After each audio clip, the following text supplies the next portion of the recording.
Permettez-moi de vous recommander, mesdames et messieurs, de profiter pleinement du moment présent.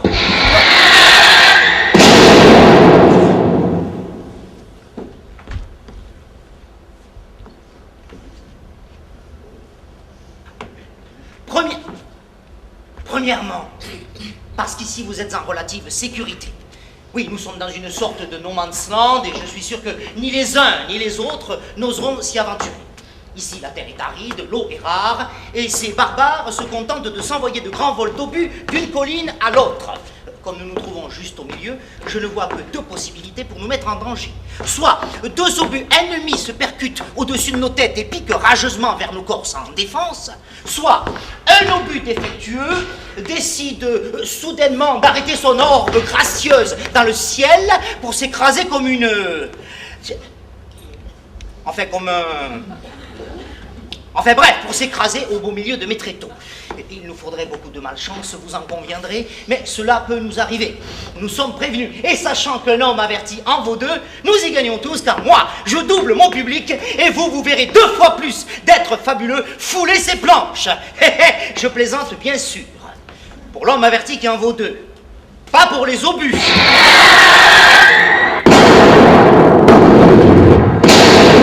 Vous voyez, c'était mon premièrement, mesdames et messieurs, et j'espère que vous y avez pris goût.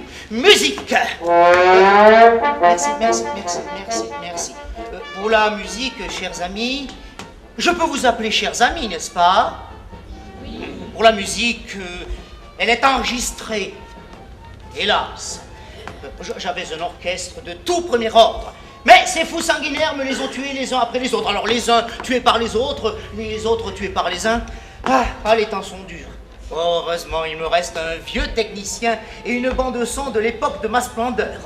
Enfin.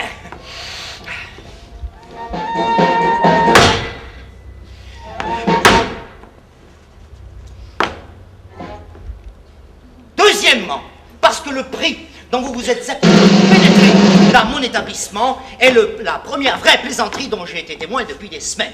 Elle me ferait rire si mes caisses n'étaient pas vides. Mais après tout, caisse vide, caisse pleine, caisse. Jeu de mots sympathique. Musique.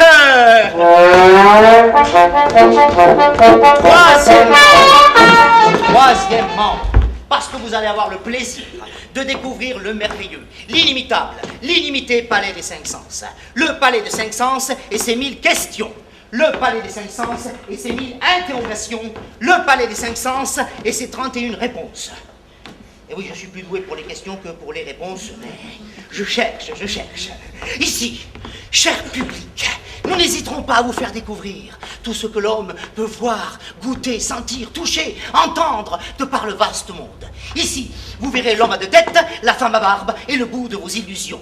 Ici, vous goûterez un repos bien mérité. Ici, vous entendrez les rythmes d'ailleurs, le vent du silence et le bruit de la plaine. Ici, vous sentirez les parfums de l'Orient et le vent du boulet. Ici, vous toucherez les parfums, les étoffes les plus rares et peut-être le tiercé dans le désordre. Musique. Oui, mais ça, c'était mon discours d'avant la guerre. Oui, je préfère être honnête avec vous. Il n'y a plus d'homme à 2 têtes. Oui, il s'est enrôlé chez les uns et s'est fait tuer à 2 reprises par les autres. Oui, la femme à barbe a été enlevée par les autres. Ils comptaient l'utiliser pour faire peur aux uns, mais comme elle portait un postiche, elle est tout simplement devenue cantinière dans leur armée. Je Je n'ai plus de rythme d'ailleurs, pas de son du volcan, encore moins de parfum d'Orient et d'étoffes rares. Il me reste un peu de vent de la plaine, de bruit du silence. Par contre, on ne manque pas de vent du boulet par les temps qui courent. Pour ce qui est des illusions, vous savez comme moi que cela fait longtemps que nous les avons perdues. Quant au tiercé, la guerre a emporté les derniers chevaux. Bref, merci de nous avoir fait confiance, cher public. Et maintenant, il me reste à me présenter. Sachez que vous avez devant vous le créateur, fondateur du Palais des Cinq Sens, connu dans le monde entier, plus même encore s'il le faut, le célèbre docteur Oscar de Marcovaldo, spécialiste en mystères et étranges matières, universitaire universel.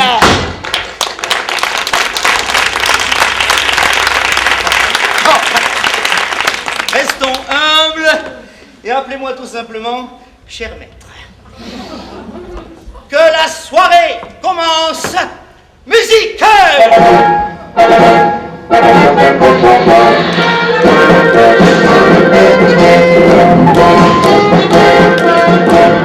Cher public, en ces temps de conflits obtus et généralisés, de massacres et de déclarations péremptoires, pourquoi êtes-vous venu dans mon auguste palais? Pour marquer une pause dans la vie de tous les jours? Fort bien. Pour admirer ce qui peut encore être admiré? Peut-être. Pour profiter de mes qualités quasi surnaturelles, surnaturellement. Alors commençons tout de suite, et pendant que ces sinistres abrutis s'abrutissent à grands coups de glacier brut, voyons ce que nous pouvons faire ensemble pour rendre ce monde quelques instants meilleur. Vous savez sans doute que je suis célèbre en raison de mon exceptionnel don de double vue. Oui, je le tiens de mon père, qui lui-même le tenait de son père, qui lui-même le tenait d'un vigneron du Languedoc-Roussillon, qui buvait plus de vin qu'il n'en mettait en bouteille. Or, ce fameux don, je vais l'exercer ici ce soir devant vos yeux éblouis.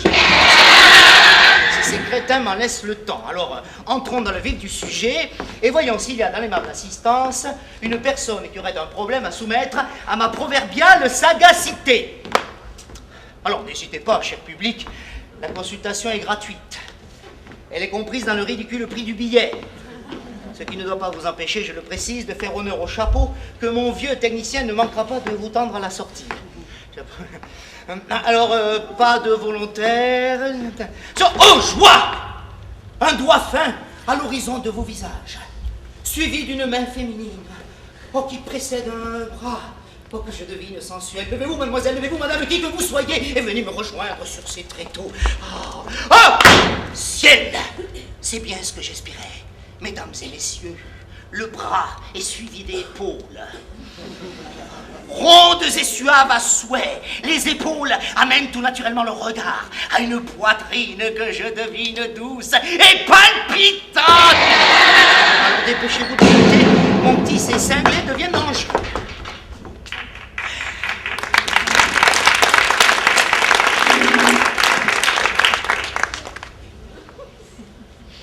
Alors, gente demoiselle, quel est votre problème? Eh bien voilà, chère mère. Ah, elle est charmante. Appelez-moi docteur.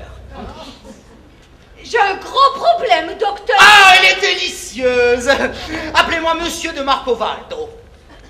Un problème qui me pose problème, monsieur de Marcovaldo. Ah, elle est émouvante. Appelez-moi Oscar. Oh, et puis flûte, vous êtes comme les autres. Oh, restez, ma belle. Voilà que je l'ai vexé. Oh, revenez là, mon petit cœur. Non, ce n'est plus la peine. Vous ne songez qu'à parler, je n'y crois déjà plus. Monsieur. Oh, venez, essayons. Ah. Voilà. Je suis désolé et je m'excuse. Voilà les excuses du célèbre docteur Oscar de Marcovaldo en personne. Ça n'est pas donné à tout le monde. Alors, quel est ce gros problème qui vous problémise? J'ai perdu le goût. Je le savais. Oh, quand j'ai vu votre doigt se dresser timidement dans la pénombre de la salle, je me suis dit, voici le signe annonciateur d'une perte de goût. Eh oui, mesdames et messieurs, voici la première découverte que vous allez faire dans mon palais des cinq sens. Une jeune créature qui a perdu le goût. Je vais le lui faire retrouver. Mais attention, ça n'est pas tout. Sachez qu'à l'issue du spectacle, j'ouvrirai le rideau qui se trouve derrière moi. Oui, ce rideau de fond de scène s'ouvre sur quoi? Eh bien, nous le saurons tout à l'heure tous ensemble et nous répondrons à cette lancinante question. Qu'y a-t-il derrière le rideau? Mais pour le moment, réglons le problème de Mademoiselle. Musique!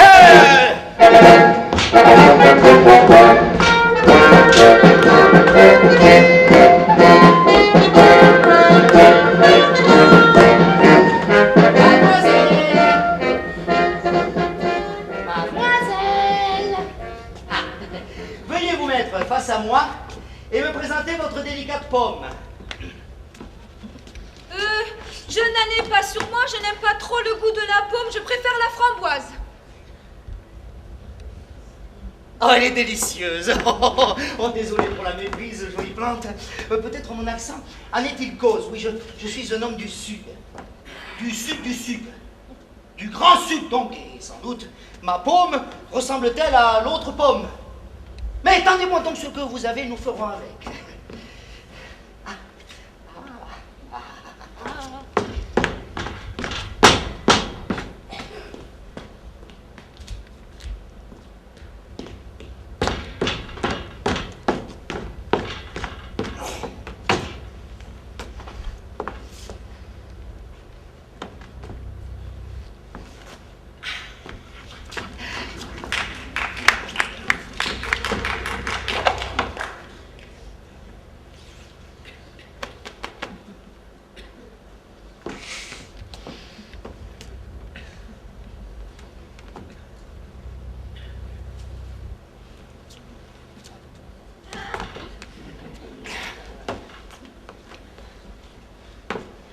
Dans votre délicate paume, je vais déposer une pincée de ceci que j'extrais de ma magique boîte.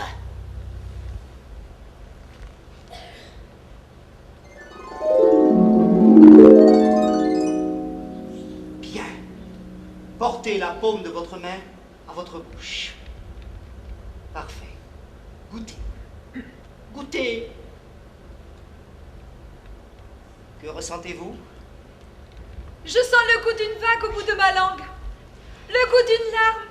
Une larme au coin de la paupière d'un enfant. Oh, le goût des vacances, de la plage, de la tempête, des gâteaux apéritifs. Cela me donne faim et soif à la fois, mais cela fait chanter mon palais aussi. Ah, elle a déjà retrouvé le goût du sel. Ça marche. Voyons la suite.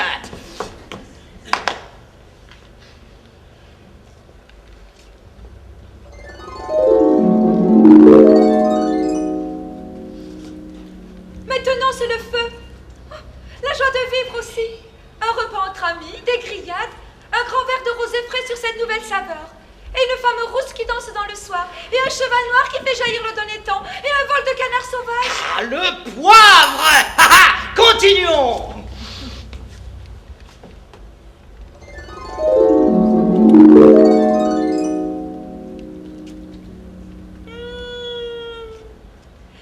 Les îles sous le vent.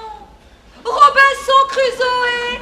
Un bateau pirate qui part à l'abordage. La vanille. Ah, ah, ah.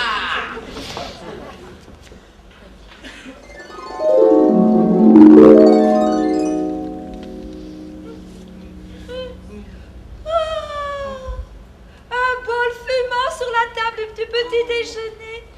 Les chaussons, le pyjama encore tiède de la nuit. Les bruits de la rue qui s'éveillent. Oh, le cacao. Alors, un dernier essai dans ce registre. Oh, une fougère à l'ombre du sous-bois. Et là, dessous, au milieu des feuilles jaunes et flamboyantes, la tête brune du cèpe. Oh, et ici, les corolles dentelées de girolles, comme de petites oreilles à la surface de la terre. L'œil. Ah, comme vous pouvez le constater, mesdames et messieurs, cette jolie créature a retrouvé le goût. Tout du moins celui que je qualifierais de robuste, primaire. Sel, poivre, vanille, cacao, ail. Tout cela sonne sur la langue sans équivoque. C'est clair, net, précis. Du goût carré qui part à l'assaut des papilles. Alors voyons, maintenant, avant de la déclarer définitivement guérie, comment elle réagit à des goûts plus subtils.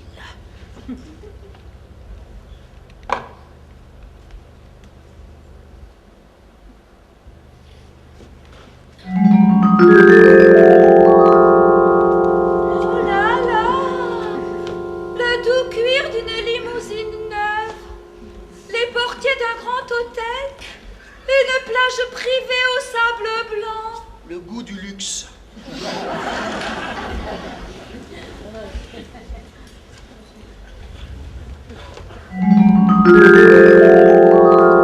Voyons, des intérêts, des capitaux, de la plus-value, des immeubles de béton, encore du béton, crie vite, gagnons du temps encore plus vite. L'argent! Ah, elle l'a dit, mesdames et messieurs, elle l'a reconnu. Ah, c'est le triomphe. Et je vous autorise à m'applaudir.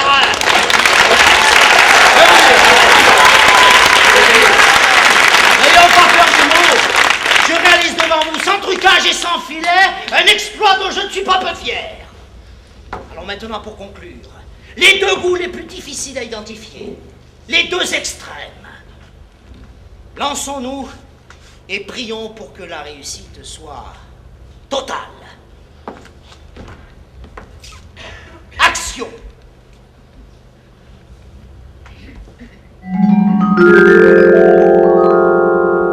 Pouah! Une envie de recracher. On me dit blanc et on agit noir. Je donne pour aider à vaincre la maladie et on part s'amuser au soleil avec mon argent. Je vote pour qu'on me défende et on se construit une piscine avec ma confiance. Le dégoût! Elle l'a dit, mesdames et messieurs, elle a reconnu le goût de la compromission des affaires, le goût du dégoût. Oh, nous sommes au bord de ma plus belle soirée. Terminons!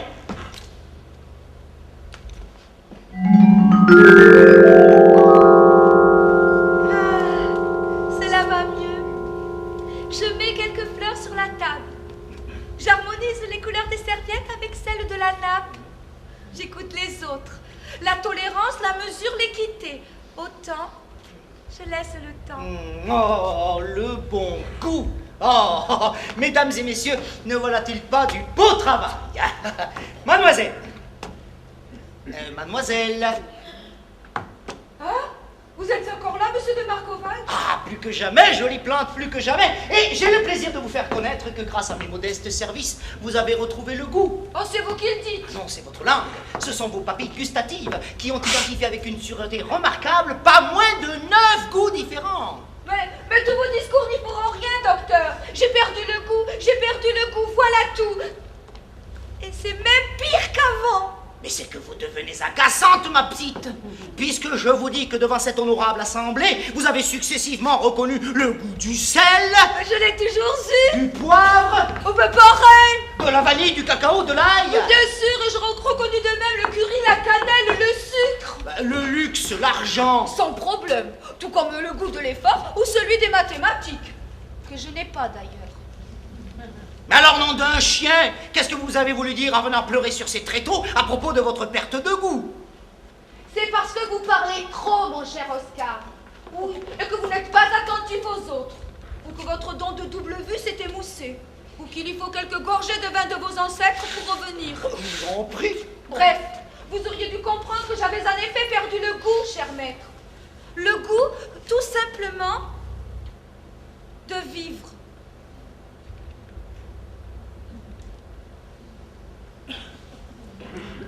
Oh ben oui, ben alors là, bien sûr. Alors, mesdames et messieurs, je suis dérouté. Ah si. Je ne crains pas de vous l'avouer. Pour la première fois de ma carrière, je suis dérouté. À vrai dire, j'ai perdu jusqu'au sens du chemin, du sentier. Remarquez, vous avez une de ces chances. Pour le prix invraisemblablement bas que vous avez déboursé, vous vivez cet événement unique. Le directeur fondateur du Palais des 500, dérouté. Ah, voyons. Ah non. Ah, il passe. Ah, il m'aurait arrangé celui-là en venant péter dans les parages. C'était une utile diversion. Car je ne sais plus que faire de vous, mon pauvre cœur. Vous n'avez pas de remède pour moi? Oh là, comme vous allez vous peste le goût de vivre. Oh, de plus grand que moi. Bah si, il en existe quelques-uns. Hein. Très peu.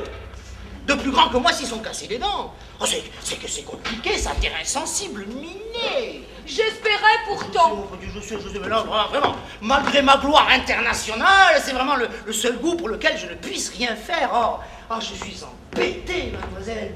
Mademoiselle, comment vous appelez-vous déjà? Germaine.